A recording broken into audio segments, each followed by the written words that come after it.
Welcome to the Rabbi and the Shrink. This is Dr. Margarita Guri, Dr. Red Shoe, and Rabbi Yonason Goldson. And we have two rabbis. I feel so blessed, and I've asked Rabbi Goldson to please introduce Rabbi Lapin. Sir? Well, it is my pleasure to introduce Rabbi Daniel Lapin, who is known to many as America's rabbi. He's a noted rabbinic scholar, a best-selling author, and a TV host. For decades, he's been on a mission to bring Jews and Christians closer to their respective faiths and to one another.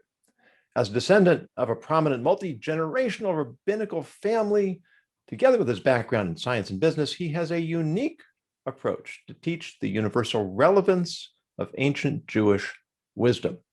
And Rabbi Lapin, I discovered you a number of years ago when I was driving to work, and I was listening to one of the prominent conservative talk radio hosts who was interviewing with a rabbi, and I thought, wow, this rabbi sounds like he really knows his stuff, and I don't say that about every rabbi.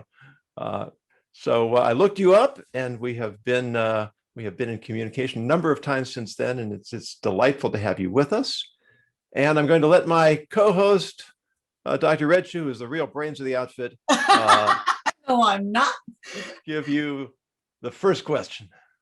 All right. So the first question, you're an expert on so many things, and we chose the issue of diversity. And I know that you have an interesting take on diversity. And you have said diversity is a moral imperative, which I love the way you said that, as well as demonstrably desirable in educational and commercial environments. Rabbi Sir, well, I'm going to have to figure out how to say which. There are too many rabbis here, so Rabbi Sir will be you, and Rabbi Goldson, you'll just be Rabbi. So Rabbi Sir, if you wouldn't mind starting us off with your take on diversity. Sure. Well, first of all, thank you very much. Years ago, I did a show. It was a live event, a road show. We took it around to a number of cities.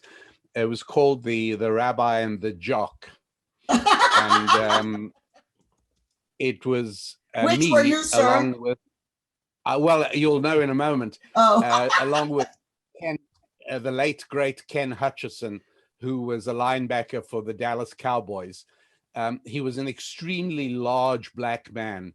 And about the only things we had in common were our bald heads and our similarity of religious outlook.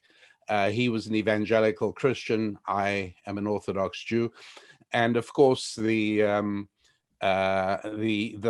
laugh getter at the start of every show was the master of ceremonies would start off and introduce us, and then he'd say, and I will leave it to you all to figure out which one is the jock and which one is the rabbi.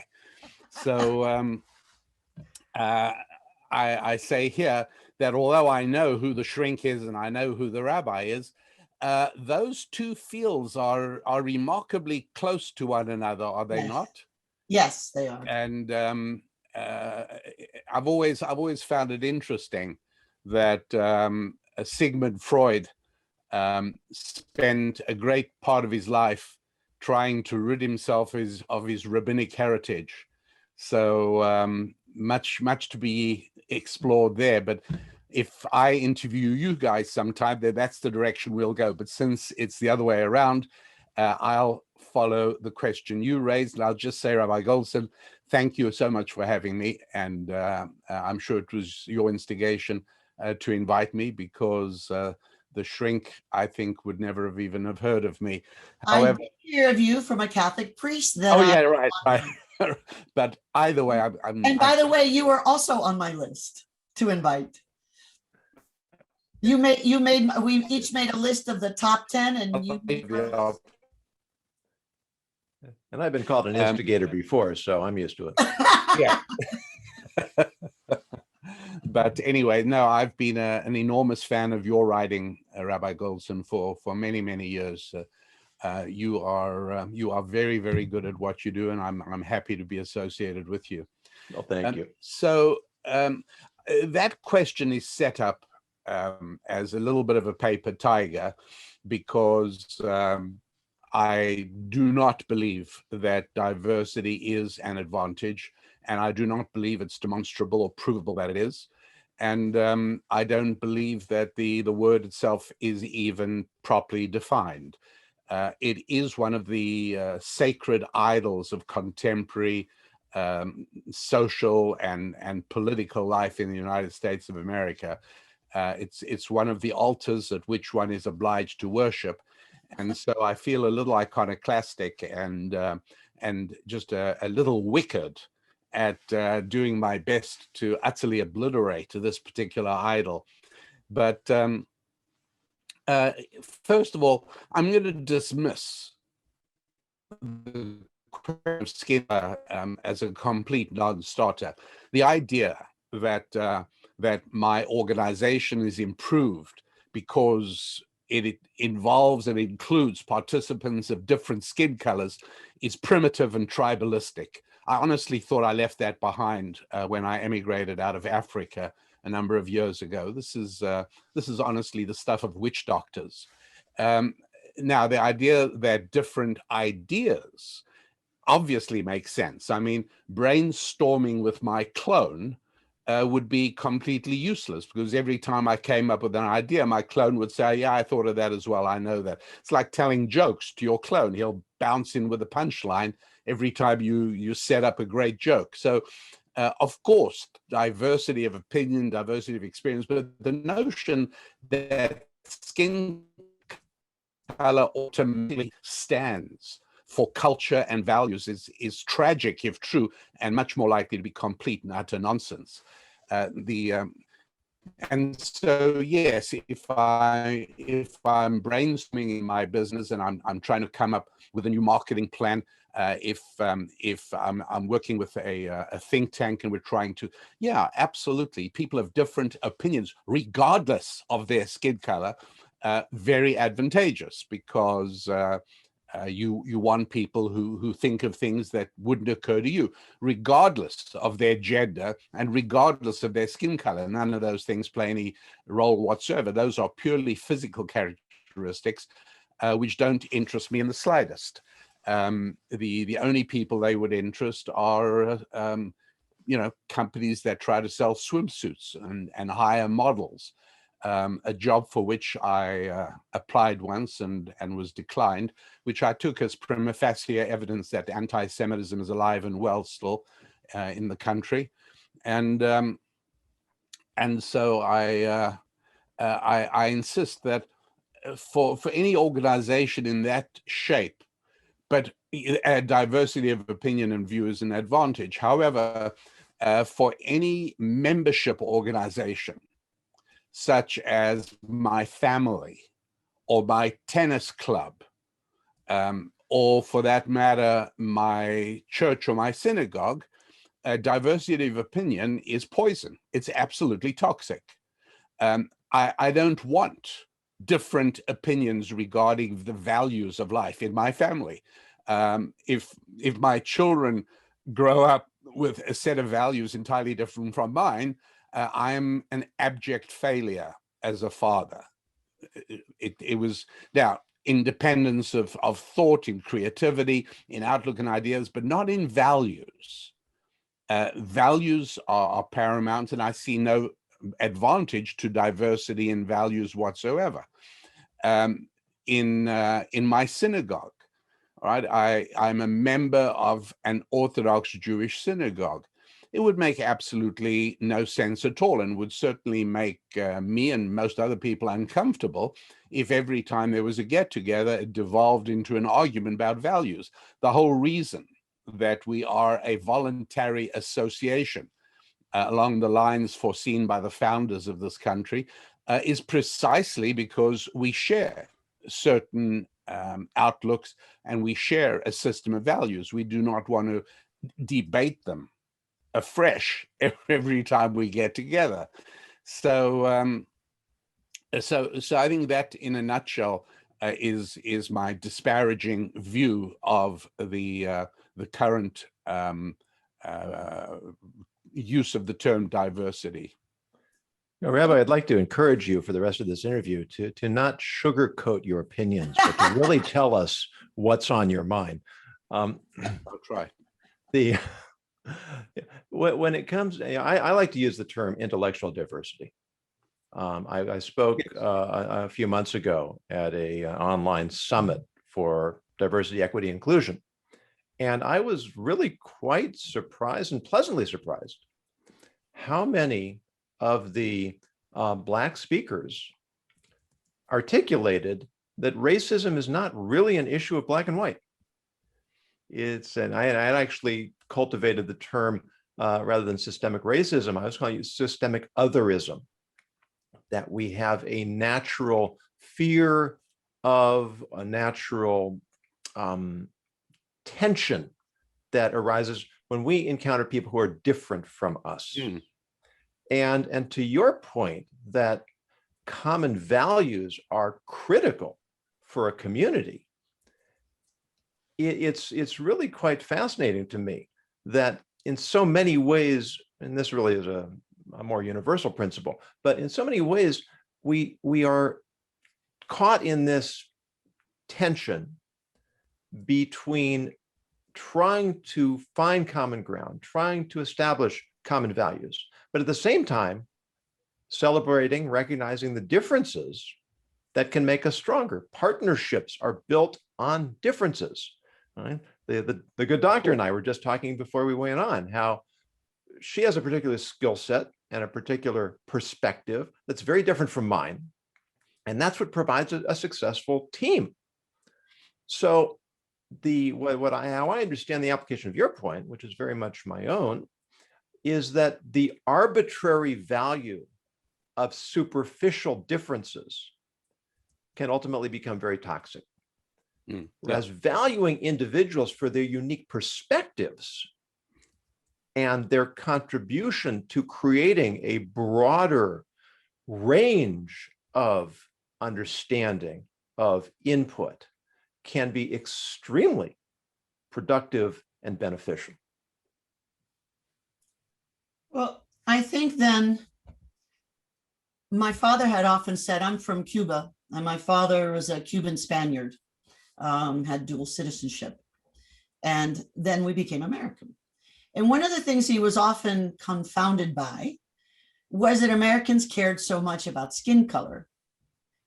And he said, there are people, we want that people to have certain, now he was a classist, so everyone's prejudiced in various ways.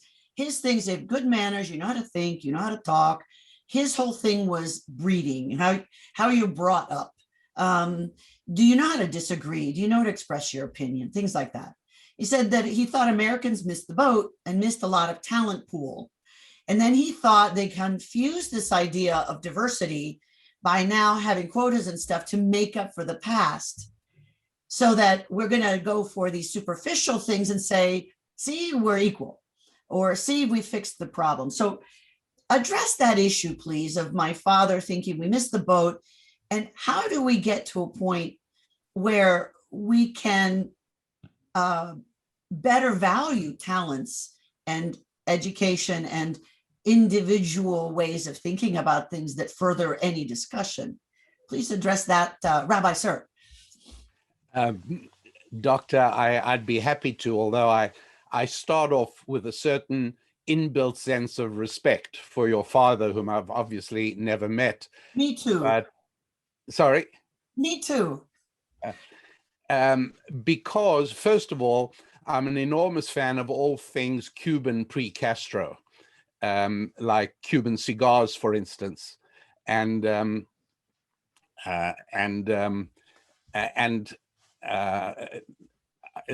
is no doubt in my mind that a large part of what I personally view as the political health of the state of Florida owes a great deal to the culture brought by Cuban immigrants, who I believe did so much to shape the landscape socially, culturally, and political in that. Well, thank you Thank you for saying that. I think it's true. And Cubans, we are a little bossy bunch, and so we do tend to take over. And in general, many would be better off if they just let the Cubans take over, to tell you the truth. Well, so, it's interesting. So go ahead, sir. Yeah. So yes, I didn't hear you say anything in the name of your father that I would disagree with. I think that we radiate our values by the way we behave, the way we interact, the way we carry ourselves, and much is reflected even in something so apparently trivial as Rabbi Goldson being dressed appropriately for this occasion, and me being inappropriately informal, for which I apologize. But yes, how we dress and how we speak and how we interact and almost every aspect of our day-to-day living is a reflection of our inbuilt values or utter absence of such values. Well, I'm going to defend your honor. It is the rabbi's doing and my doing that you did not feel like you're dressed appropriately, because you dress quite appropriately. Next time, we've made a mental note to warn everyone of how we dress. So no offense taken, and you look great. You look ready for any audience, sir. That's my take. So this whole issue of making up the difference. So for a long time, I have to interrupt you. I'm really sorry, Doctor, but there's an old Jewish story which is so true that it must be absolutely true. But it was an Israeli diplomat who showed up at an important state event in Jerusalem with a tattered pair of khaki pants and a T-shirt.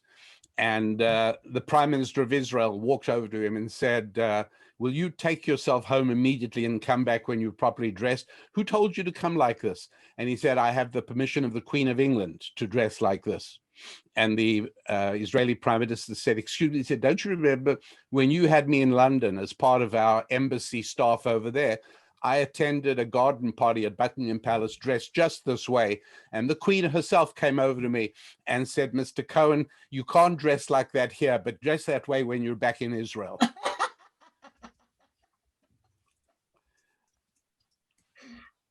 Oh, there you go, with prejudice at its best. Yes, exactly. Yeah. Context is everything. You know, one of the points I like to make when talking about this topic of diversity is in Jewish law. We needed 2 witnesses before the court to convict a person of a crime. And 2 brothers were not allowed to testify together. So even if you had Moses and Aaron coming to give the 2 most respectable, reputable Jews in the entire society, they weren't allowed. Why not? Because when you grow up together in an environment, there's a concern that you're going to have the same, today we call them unconscious biases, the same perspectives, the same way of looking at things, and those innate values and acquired values will shape your perception. So there won't be that diversity of perception that's necessary to establish a baseline of credibility.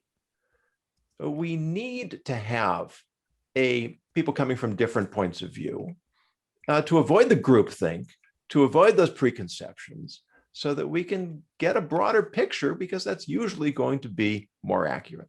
And on the other side of that, Rabbi Goldson, interestingly enough, I mean, the difference is obvious, of course, but the commander of a group of small special forces teams operating in Afghanistan told me that were it possible, there are laws that prohibit it for fear of causing undue loss. These go back to the Second World War, maybe the First World War. He said, but ideally, if we could, we like having brothers on the same team, because less communication is needed. They intuitively know what one another are thinking and doing. There's always an advantage. Let's go back to the issue, though, of making up the difference. I think where Americans are trying to right a wrong. And I love the idea of that being an important issue. generations of wrong. It's still there. When I came to this country and I went to this school, there was a box that you checked white or black. I didn't know what it meant. Yes, I didn't know what it meant. I'm old. So it was just, many years ago. It was, I came to this country in 1960 and I was 4 years old. So you had to check a box. I didn't know what it meant. So the teacher said, check black. Later on, I asked my dad, what was that? And I understood now that I was black. So I thought I was black till I was 7. That's a separate story.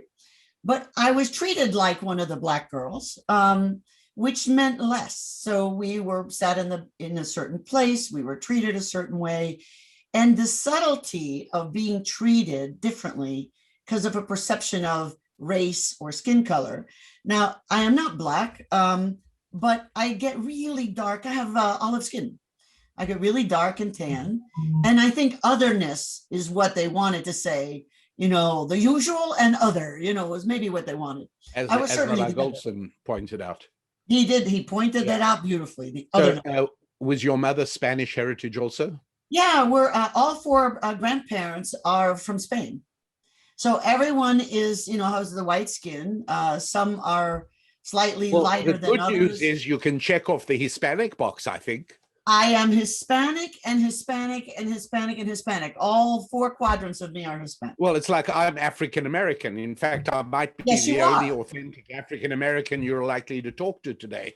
Yes, you are African American. And then on my radio show, a caller once called in and she got on the line and said, "You're a liar." And I said, "Well, that's a little of an unusual way to start a conversation."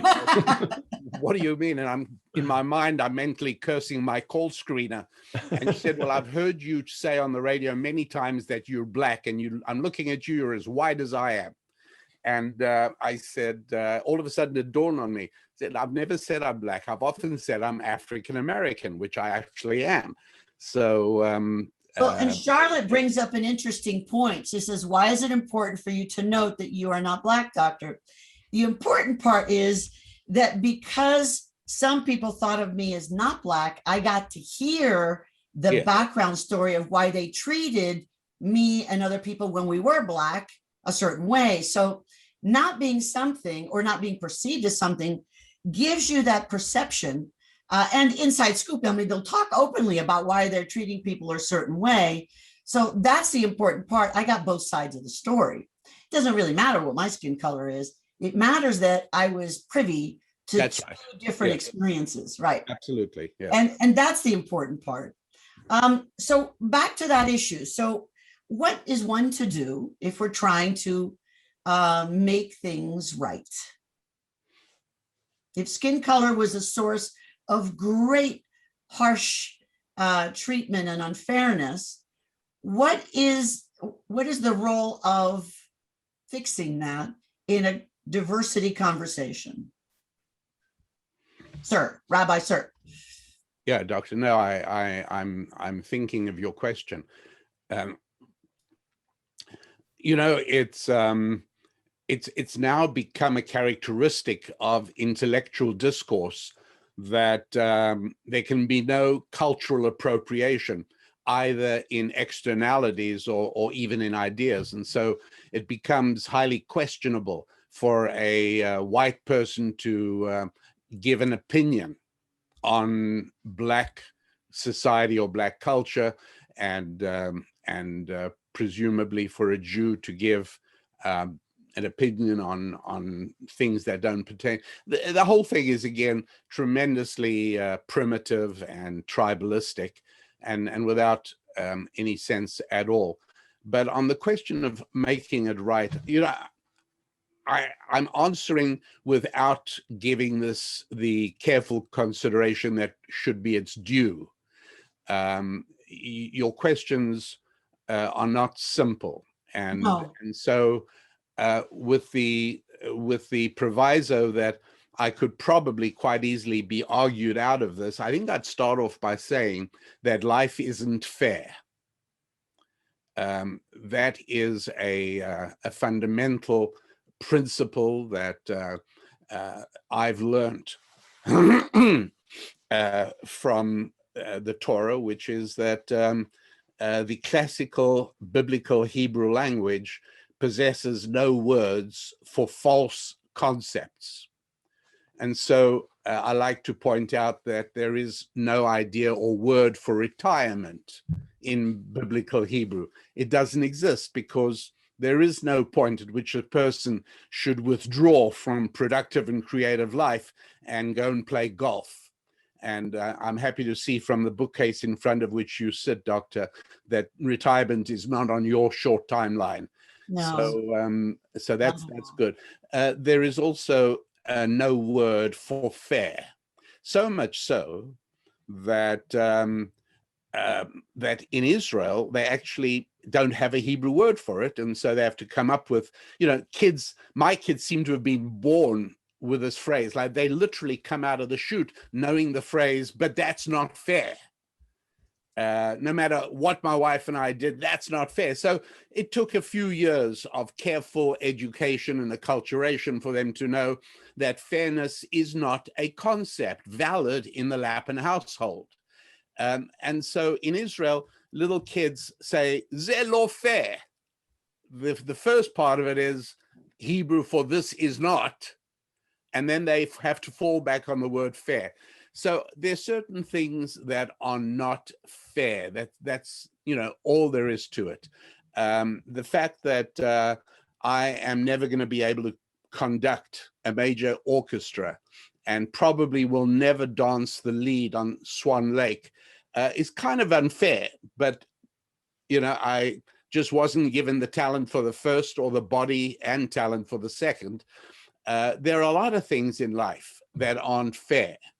But I think the reason that the word doesn't exist is because it's outside of our purview. In other words, not fair according to what matrix of reality? Like, what are you talking about? What does that mean even? Well, but if we're talking about something like slavery or treating people differently because of their external, the skin color, eye color, height, right. Whatever. It's obviously it's repugnant and reprehensible. And until the end of the certainly until early in the 19th century, it was practiced by almost every single society on earth. When a Lieutenant Decatur in the early 1800s, very early 1800s, I guess, went to the Barbary Coast and attacked the Muslims of that era who had been plundering Western ships, they found not hundreds, but thousands of Christian slaves, of Europeans that had been captured and enslaved in horrible and humiliating conditions. Slavery was a reality, just as the bubonic plague was a reality of life in earlier years. And I think the reality now is that, in my view, we do no favor to anybody by encouraging a very natural human tendency, which is to attribute all the challenges that we all face in life mistakenly to something that was done. I think it's very important that we note that at the end of the Egyptian slavery, there is a very strange set of instructions. Doctor, is it okay if I refer to a biblical verse? Yeah, do what you need, sir. And so there's a talk there of a special ceremonial meal that had to happen. And it had to happen in a patriarchal home. It had to happen in a home built around the father. And the reason for that is because one of the terrible fatalities of slavery is the destruction of the nuclear family. It always happens, and it happens for obvious reasons. And so the chief restoration of normality following slavery and on the eve of the Exodus was to reconstitute the nuclear family around the absentee father, around the father who is now restored to his position at the head of his table. Hugely important. And but that was it. And then from then onwards, there was never anything no other mention of Egypt, with the exception of a ruling, an astonishing ruling: be kind to the Egyptian because you were a guest in his country. Yeah, not willingly. We were slaves in his country. Yeah, be kind to him anyway. You know why? Because that is the antidote to resentment. And resentment is no valuable luggage to carry with you on your journey forward to brightly lit uplands. And so, yes, I think that we have to accept the unfortunate realities of the past. And and I think that on an individual level, it's certainly fine and appropriate for an individual to decide under whatever circumstances in his environment, whether it's a place of employment or a place of education, to decide to make allowances for somebody. But but here's the biggest problem of all. And in this, I quote the incredibly astute and knowledgeable Black economist Thomas Sowell, who points out that that Black social indicators such as education, earning power, marriage formation and maintenance, family stability, children born into illegitimacy, and so on, all of those factors were better in 1960 than they are today. In other words, it's not the result of slavery that we have certain levels of dysfunction, not predominantly, but certainly very visible in the Black population. The blame is probably not appropriately placed as much on slavery as on the government programs that did so much to destroy the stability of the Black family in the 60s and the 70s. In other words, financially incentivizing women to have children as long as they didn't have a husband. So I guess what I'm saying is that whether the white man is the villain, or whether oversized government and its desire to do good without any unintended bad consequences was the villain, the bottom line now is, I think, not so much putting right as moving forward. And that's certainly, when I think of people who became financial tycoons. And by the way, the Cuban population provides ample evidence of this as well. But I'm thinking of young Jews, like the person who started CVS pharmacies, for instance, who came to this country as a teenager after watching the Germans murder his parents and siblings in Auschwitz. He was a child. He saw this, arrived as a young person in America, unable to speak English, without a penny, and psychologically shattered, and then became a tycoon who started his own family and has many grandchildren. This was not done by him obsessing on the injustices perpetrated by the Nazi regime. And so I think that, what I say to everybody all the time is, don't try and take my money to make things good. Take my values. And I don't mean mine particularly, but the values of Judeo-Christian civilization at its best. Take those values and move forward in happiness and prosperity and good health. But this obsession with trying to make the past right, it just may possibly lie outside the realm of human feasibility. And certainly so many Cuban businessmen with whom I've worked in Florida, who arrived penniless and again not knowing the language, I think their approach is the way to go, and that's to be forward-looking, not backward-looking. Several ideas come to mind. I'd just like to try to quickly mention two of them. One of the really great, giant figures of recent times is Nelson Mandela. And what I think made him so extraordinary among other things, is that after his long personal suffering, 27 years in prison, hard labor, and he came into a system that was profoundly corrupt and unjust. And his whole message was, let's move forward. Let's not try to punish the villains. Let's try to create a cohesive society that we can all an extraordinary personality, no question. And to your example of the Cubans, there's a story of a fellow, I believe his name is Joe Flom. He graduated Harvard Law School, I think it was back in the 50s, maybe even the 40s.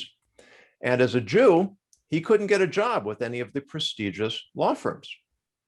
So he joined a small law firm started by a couple of other Jews who also hadn't been able to get jobs. And they wanted to really build up their practice. And so they went looking, what is an area of law that is not part of the big corporate businesses. And they fixed on something that was sort of marginal at the time, corporate acquisition. And he ended up building a massive international law firm with thousands of employees, billions of dollars in business. He became incredibly successful. Why? Because he said, I'm not going to spend my time, as you said, Rabbi, I'm not going to spend my time fixating on the unfairness of the system. I'm going to figure out how I can make the most of what I have. And certainly every society, we need safety nets. We need to help those who can't help themselves.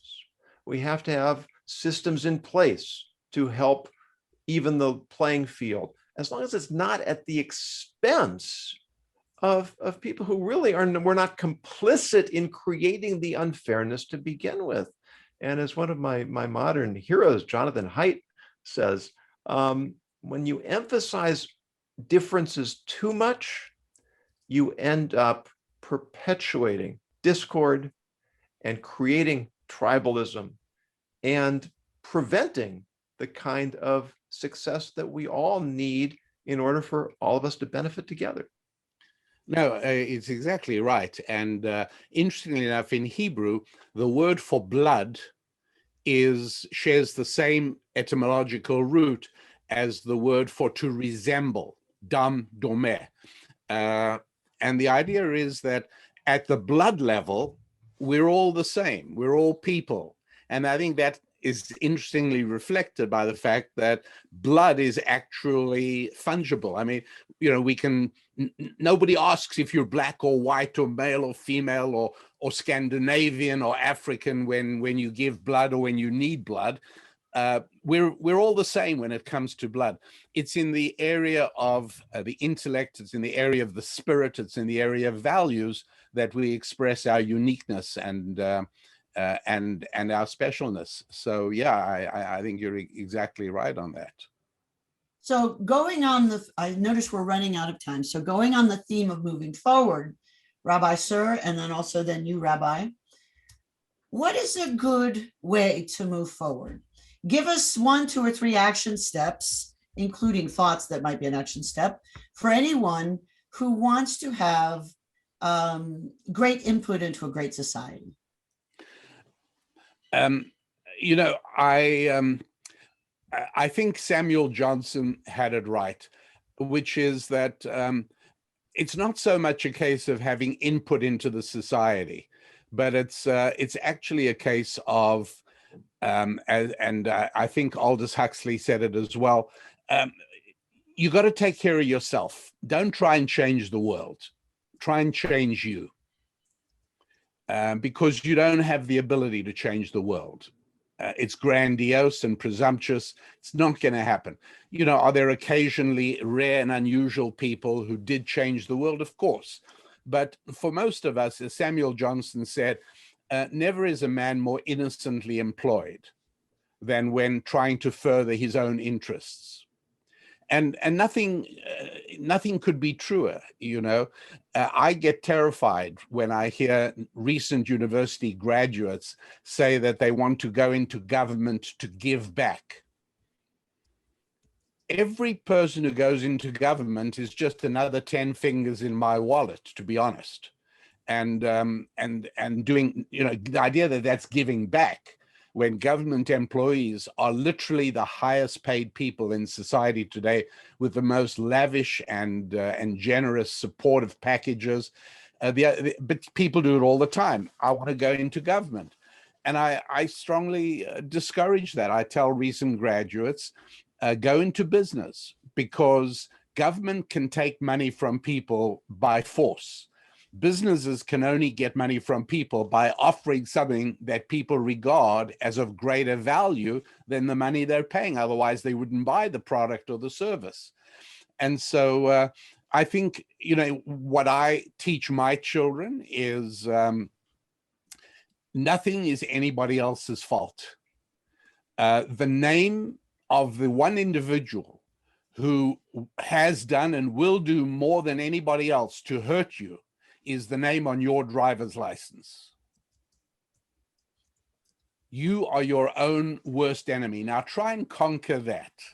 Overcome your own worst tendencies. And you don't have to worry about anybody else at all. Build up your own self-discipline.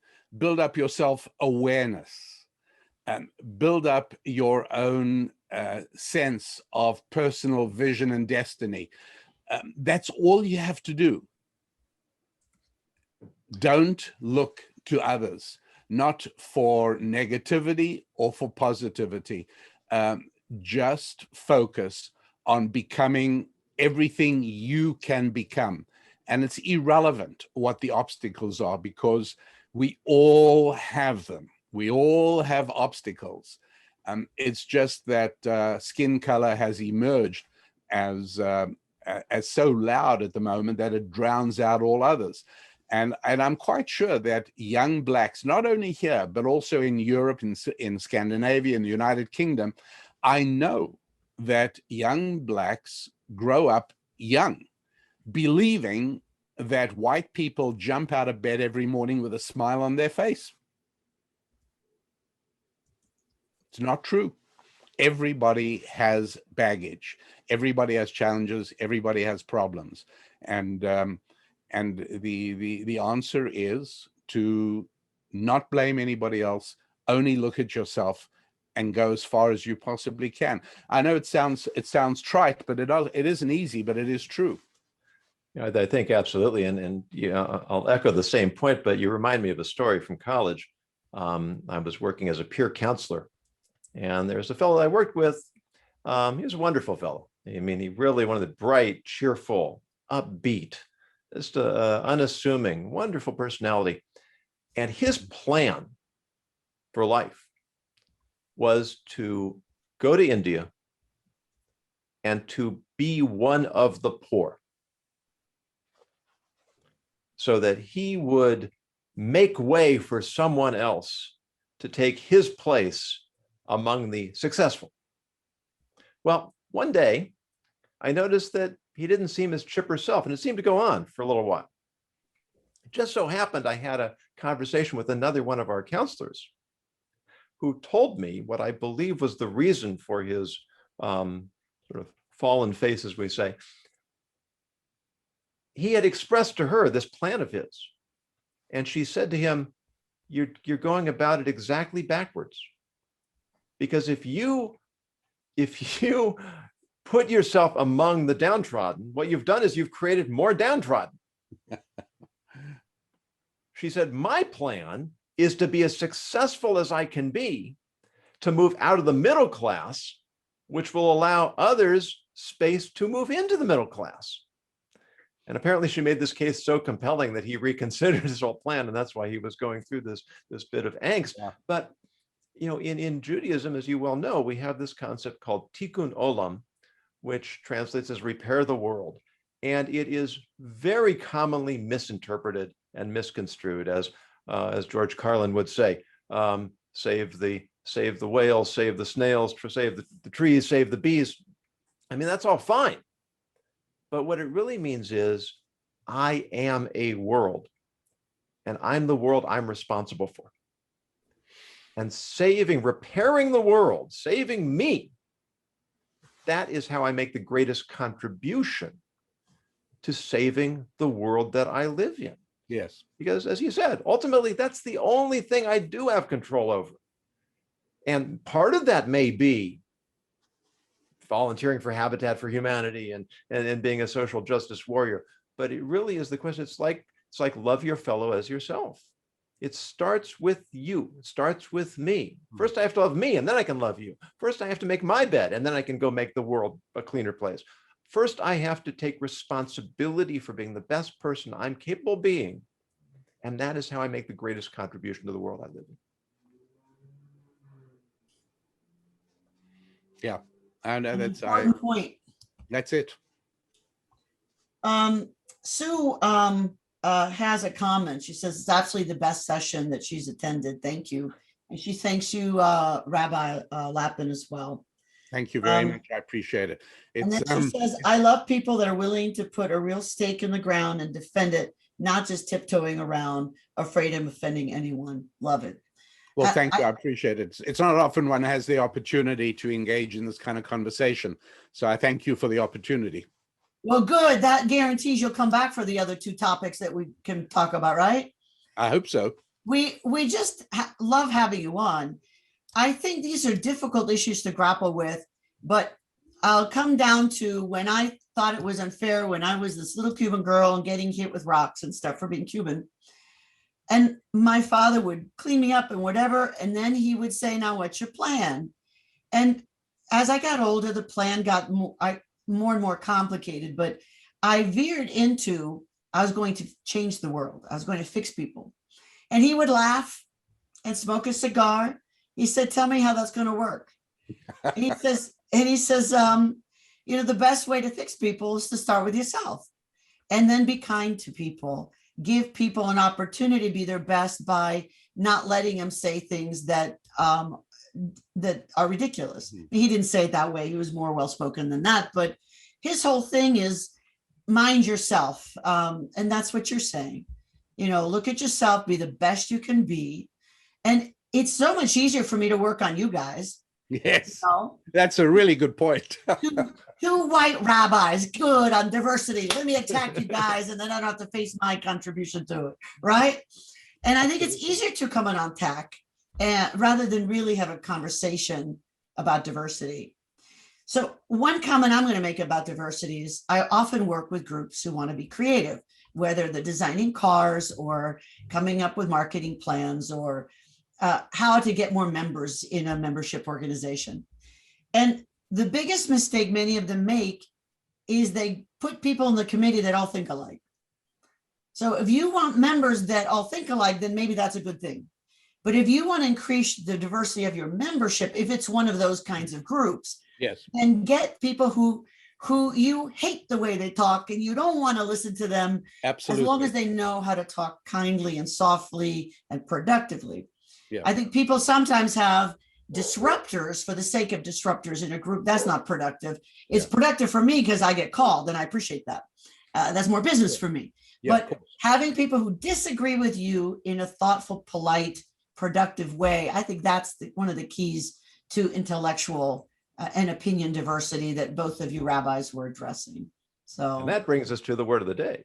Yes, dun da da da da dun. Okay, what is it, sir? Which is irrefragable. I'll say it again, irrefragable. And it's in the chat now. Not subject to being refuted, disproved, or disputed. And I think, you know, that this phenomenon we mentioned, which is one of my real pet peeves, is groupthink. You get people together who are too like-minded, and we're all certain that we see things clearly. And it's fascinating that when the Sanhedrin, the High Court, would rule on a capital case, if they all agreed the defendant was guilty, they wouldn't issue the death penalty because they were afraid if nobody finds anything in the merit of this defendant, it's a good chance we miss something. And better to risk letting a guilty man go free than to risk putting an innocent man to death. Yeah. And the benefit of diversity is this diversity of thought, of perception, perspective, the willingness to debate and discuss. and not assume that our preconceptions are in fact indisputable, but have that willingness to at least look and try to understand the other side of the issue. That's very nice. Well, Rabbi Lapin, I mean, I could listen to talk to you for a long time, but we've come to the close of this episode, and before you leave, we're going to get you to come back. We're going to find 2 other dates. But rabbis, how about some final words of wisdom on the issue of diversity? Rabbi Goldson, after you.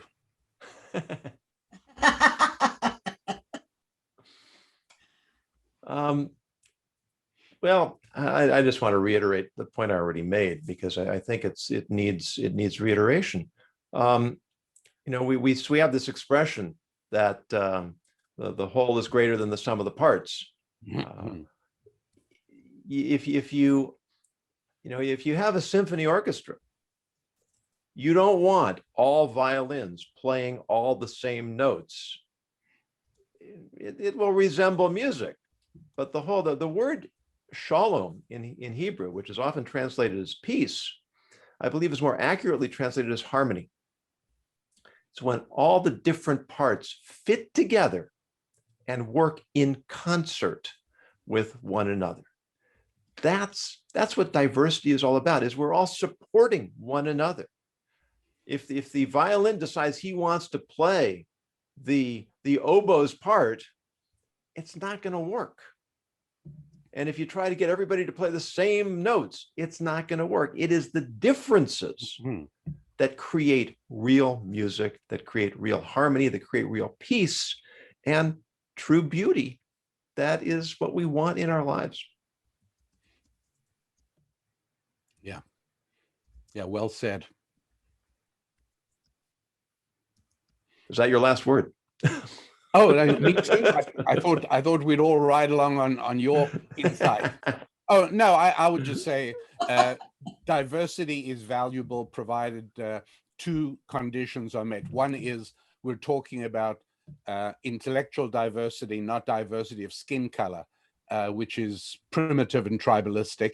And number 2, that it is diversity within a framework of unity, because if we don't share anything at all, then all we're going to do is be at loggerheads and argument. And the tribes of Israel were a description of that, where both at the end of Genesis, Father Jacob, and at the end of Deuteronomy, Moses, both of them blessed the tribes. Now, if I was writing the book, I'd have saved a lot of ink. I'd have had Jacob say, you know what, boys, you've been a real pain in the neck. You caused me nothing but aggravation. I'm going home to the Lord. I'm gone. I would have done it in 1 verse. The Bible takes 30.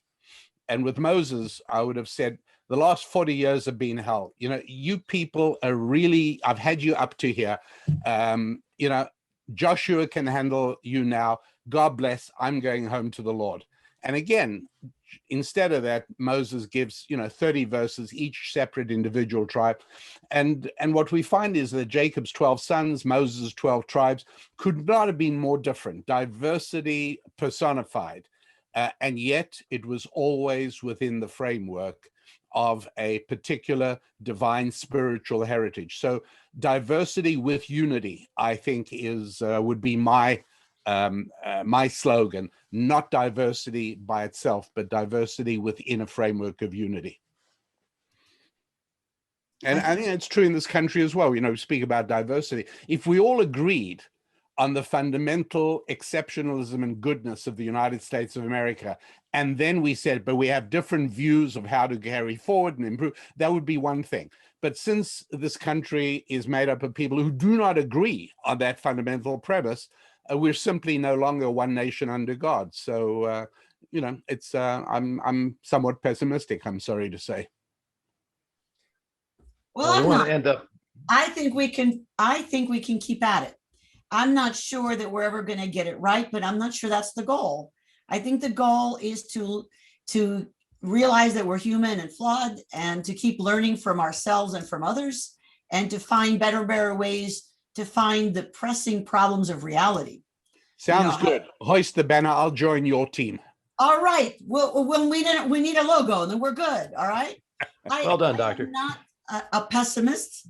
I don't think it's going to be easy, but I think it's doable. We're all disappointing in lovely different ways, but we all have many things to add if we just learn how to think about them and share those ideas so that we can make a difference. I do believe. You're really making me feel better. Keep at it.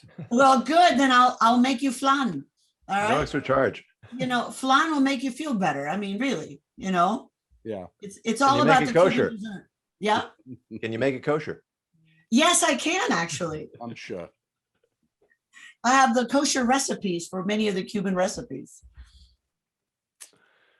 Wonderful. Well, thank you, Rabbi. A pleasure to have you with us. Thank you very much, Doctor. I appreciate being with you. And Rabbi Goldson, wonderful to see you. And I really appreciate so much everything you do and everything you write. And I'm proud to be associated with you. Thank you. As are we, Rabbi Lapin. I think it's wonderful. We're just honored that you're here, and we will turn off the video and stay on and see if we can corral you into 2 other dates.